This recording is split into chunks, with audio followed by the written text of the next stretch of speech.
अंतरिक्ष में जाकर किसी भी अंतरिक्ष यात्री का कोई प्रयोग करना अंतरिक्ष यात्री के लिए कोई बड़ी बात नहीं होती है, क्योंकि किसी प्रयोग करने के लिए अंतरिक्ष में एक नियंत्रित वातावरण विकसित किया जाता है। अंतरिक्ष यात्री के लिए सबसे बड़ा चुनौती उस समय होती है जब अंतरिक्ष यात्री अंतरिक्ष से वापस पृथ्वी पर आते हैं। यदि आप अभी तक ये नहीं जानते कि अंतरिक्ष से वापस पृथ्वी पर कैसे आते हैं।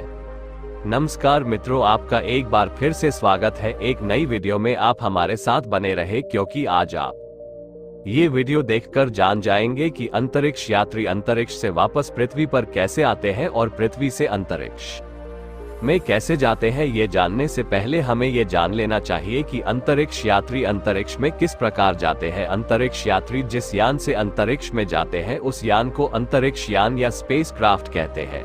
ये स्पेसक्राफ्ट कभी भी पृथ्वी से उड़ान भरकर नहीं जाता। इस स्पेसक्राफ्ट को भी किसी दूसरे माध्यम से अंतरिक्ष में ले जाया जाता है और जिस माध्यम से स्पेसक्राफ्ट को अंतरिक्ष में ले जाया जाता है उस माध्यम को रॉकेट कहते हैं। रॉकेट ही वो एकमात्र साधन होता है जिससे किसी भी स्पेसक्राफ्ट, रोबोट या उपग्रह को अंतरिक्ष में ले जाया जाता है। ज्यादातर लोग यही सोचते हैं कि एक लंबा सा और पतला सा गोलाकार आकृति वाला यान रॉकेट होता है। क्या वाकई इसी को रॉकेट कहते हैं? तो हम आपको बता दें कि इसे रॉकेट नहीं कहते। रॉकेट एक तरीके का इंजन होता है जिसका मुख्य काम होता है पेलोड को अंतरिक्ष में ले जाना। रॉकेट के इस इंजन को मेन इंजन भी कहते हैं।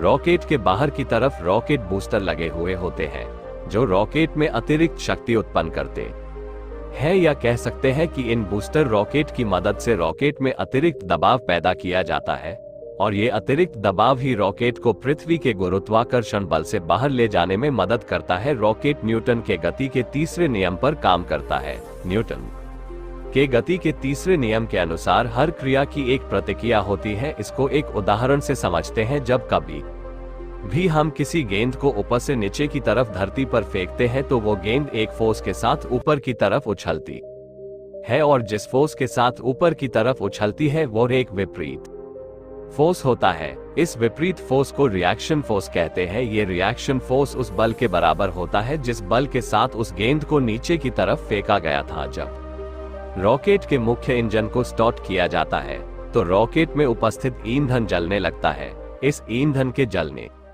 से गर्म गैसों का धुआं पीछे की तरफ रॉकेट के नोजल से हाई टेम्परेचर और हाई वेलोसिटी के साथ निकलता है जिससे एक दबाव फोर्स उत्पन्न होता है और रॉकेट न्यूटन के गति के तीसरे नियम के अनुसार आगे की तरफ चलता है। ये थ्रस्ट फोर्स जैसे जैसे बढ़ता है वैसे वैसे ही रॉकेट की स्पीड भी बढ़ती जाती है। हवाई जहाज की तरह ही रॉकेट को चलाने के लिए ईंधन की जरूरत होती है। रॉकेट और हवाई जहाज में इतना ही अंतर होता है कि रॉकेट को चलाने के लिए इसके साथ ऑक्सीजन सिलेंडर इसके अंदर ही होते हैं, बाहरी ऑक्सीजन की जरूरत नहीं होती है, जबकि हवाई जहाज में ऐसा नहीं होता है। इसको चलाने के लिए बाहरी ऑक्सीजन की जरूरत होती है और इसका अपना कोई ऑक्सीजन सिलेंडर नहीं होता है। जब रॉकेट में ईंधन को जलाया जाता है तो ईंधन के जलने पर रॉकेट में गर्म गैसों का धुआं बनता है और यही धुआं रॉकेट की बनावट के कारण नीचे की तरफ स्पीड के साथ बाहर निकलता है और रॉकेट उतनी ही स्पीड से आगे की तरफ जाता है। रॉकेट के चारों तरफ स्पीड बूस्टर लगे हुए होते हैं जो रॉकेट की एफिशिएंसी को बढ़ाते हैं। रॉकेट में मुख्य रूप से दो इंजन का उपयोग होता है, लिक्विड या सॉलिड फ्यूल, लेकिन ज्यादातर लिक्विड फ्यूल का उपयोग किया जाता है। रॉकेट में लिक्विड फ्यूल के रूप में हाइड्रोजन या ऑक्सीजन का उपयोग किया जाता है। ये रॉकेट को पृथ्वी के गुरुत्वाकर्षण क्षेत्र से बाहर निकलने के लिए एक्स्ट्रा फोर्स देते हैं। जैसे ही रॉकेट अंतरिक्ष यान अंतरिक्ष में पहुंचता है रॉकेट इंजन भी अंतरिक्ष यान से अलग हो जाता है। अब स्पेसक्राफ्ट में बैठे एस्ट्रोनॉट्स के ऊपर सारी जिम्मेदारी हो जाती है, क्योंकि अब तक तो रॉकेट को पृथ्वी पर बैठे वैज्ञानिक नियंत्रण कर रहे थे, लेकिन जैसे ही वो स्पेसक्राफ्ट अलग होता है तो अब इसकी नेविगेशन एस्ट्रोनॉट्स के हाथ में होती है।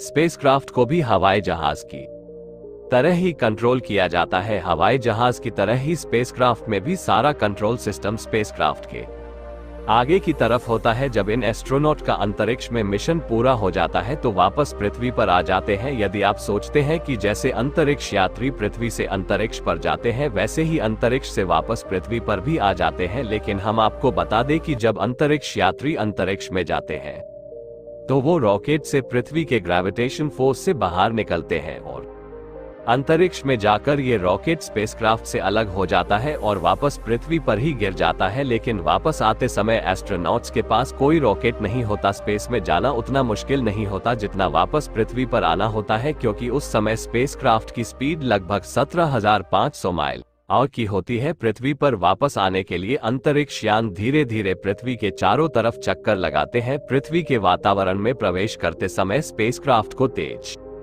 और गर्म हवा का सामना करना पड़ता है। ये हवा इतनी गर्म होती है कि अंतरिक्ष यान उनके घर्षण के कारण जलकर राख भी हो सकता है। इससे बचने के लिए स्पेसक्राफ्ट के ऊपर एक विशेष हीट रेजिस्टेंट चादर लगी होती है। अब यदि किसी कारण से यह चादर टूट जाए तो इस अंतरिक्ष यान का वापस पृथ्वी पर आना मुश्किल होगा। शायद आपको ये पता न हो, लेकिन हम आपको बता दें कि कल्पना चावला जो अंतरिक्ष में जाने वाली पहली भारतीय महिला थी, जब उनका अंतरिक्ष यान पृथ्वी पर आ रहा था तो उनके साथ एक हादसा हुआ, जिस कारण कल्पना चावला और उनके साथ बैठे अंतरिक्ष यात्रियों की मौत हो गई।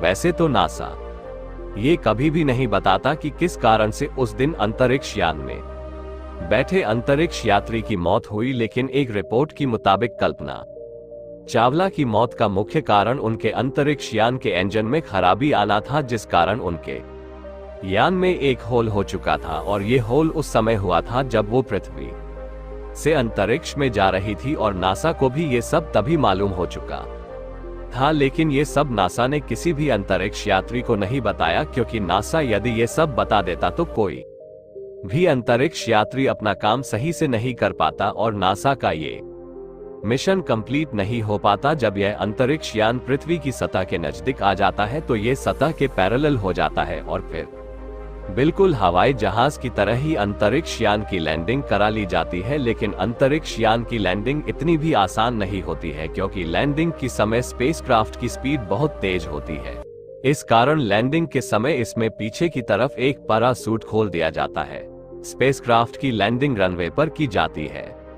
लेकिन कुछ ऐसे भी अंतरिक्ष यान हैं जिनकी लैंडिंग समुद्र में कराई जाती है, जैसे मर्क्यूरी, जेमिनी, अपोलो, सोयूज़ आदि स्पेसक्राफ्ट की समुद्र में लैंडिंग को स्प्लैशडाउन भी कहा जाता है। समुद्र में स्पेसक्राफ्ट की लैंडिंग से स्पेसक्राफ्ट के डूबने का खतरा बना रहता है। तो आप इस प्रकार वीडियो में देखें स्पेस स्टेशन में जाने और धरती पर वापस आने में कितने खतरनाक लैंडिंग करनी पड़ती है। मित्रों, आज के वीडियो में बस इतना ही। मिलते हैं अगले वीडियो में। ये जानकारी आपको अच्छी लगी हो तो वीडियो को लाइक, चैनल को सब्सक्राइब और वीडियो को शेयर जरूर करें। वीडियो को पूरा देखने के लिए आपका धन्यवाद।